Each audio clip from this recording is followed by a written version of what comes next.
ভালৰ বাবে ৰূপায়ণ কৰা আঁচনিয়ে কাল হৈছে মাজুলীৰ হালমৰা পাখিৰ বাবে নদীৰ পানী নিষ্কাশনৰ বাবে প্ৰায় 12 লাখ টকাৰ আঁচনি হাতত লৈছিল চৰকাৰে কিন্তু এডাল পাইপ পুতিয়ে আঁচনিৰ ধন লুটিলে ঠিকাদাৰে নদীৰ কাষৰ খালেৰে সংযোগ হোৱাৰ উপক্ৰম ব্ৰহ্মপুত্ৰ হালমৰালৈ ব্ৰহ্মপুত্ৰৰ পানী সোমাই অহাৰ আশংকা খহি গৈছে খহনীয়া প্ৰতিৰোধৰ বাবে দিয়া কোটি টকীয়া জিঅ' বেগৰ এপ্ৰন যিকোনো মুহূৰ্ততে ভয়াবহ বান পৰিস্থিতিৰ আশংকা হালমৰাৰ নৈপৰীয়া ৰাইজৰ আৰু এই সন্দৰ্ভত এক প্ৰতিবেদন আগবঢ়াইছো আমাৰ সাংবাদিক তীৰ্থ ভূঞাৰ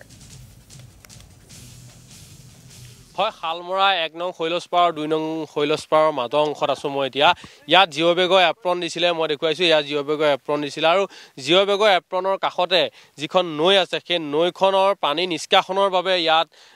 ভূমি সংৰক্ষণ বিভাগে এটি অভিলাষী আঁচনি ৰূপায়ণ কৰিছিলে কিন্তু আঁচনিটো ৰূপায়ণ কৰাৰ পিছতে দেখিবলৈ পোৱা গৈছে অতি নিম্নমানৰ কাম কৰি ঠিকাদাৰে লাখ লাখ টকা ইয়াৰ পৰা লৈ উধাও হ'ল এতিয়া সমগ্ৰ নৈখন ভিতৰলৈ সোমাই যাব এক প্ৰকাৰে কাষতে খাল খানি ঘৰিয়াল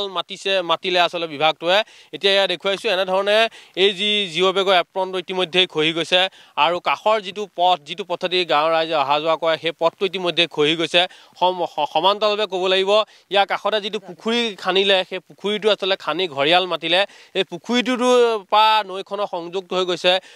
আৰু এই নৈখন সমগ্ৰ নৈখন হালমৰাৰ ভিতৰলৈ সোমাই যোৱা এটা উপক্ৰম হৈছে দেখুৱাইছো এক ভয়াবহ পৰিস্থিতি সন্মুখীন হৈছে আৰু যিকোনো মুহূৰ্ততে গোটেই নৈখন সোমাই যাব কি হৈছিলে কি আঁচনি ৰূপায়ণ কৰিছিলে কেনে ধৰণে কৰিছিলে এতিয়া দেখিছো নৈখন সোমাই যাব দেখোন এতিয়া আমাৰ ৰাইজে মানে এখন গা খজা বিল আছিলে বিলখনৰ পানীটো আপোনাৰ খৰালিও থাকে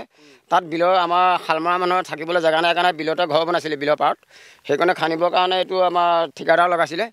চৰকাৰে ঠিকাদাৰ দিলে চৰকাৰক আপত্তি কৰাৰ কাৰণে ঠিকাদাৰে কামটো কৰিলে আজি 12 লাখ টকা কাম কৰি তেওঁলোকে গুচি গ'ল সৰু সৰু নলা কেইটামান পুতি পেলাই নলাকেইটাত কি কৰিলে তেওঁলোকে জইন নিদিলে জইন নিদিয়াকৈ বৰষুণত ৰাতি কামটো কৰালে কামটো কৰি তেতিয়া বৰষুণ আছিলে আমি জনসাধাৰণ আহিব নোৱাৰিলোঁ কামটো কৰি তেওঁলোকে তাৰ ওপৰত মাটি দি পেলাই থৈ গুচি গ'ল মাটি দি থৈ গ'ল যিটো পকা ঢালাই দিব লাগিছিলে আপোনাৰ পকা ঢালাই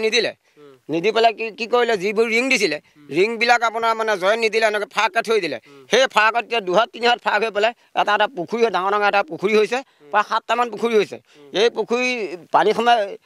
বস্তুটো পানী আহি পেলাই লাহেকৈ পুখুৰী হৈ গুচি গ'ল মাটিখিনি নদীলৈ গুচি গ'ল তীৰ্থ ভূঞা আপোনাক এই মুহূৰ্তত ধন্যবাদ জ্ঞাপন কৰিছোঁ।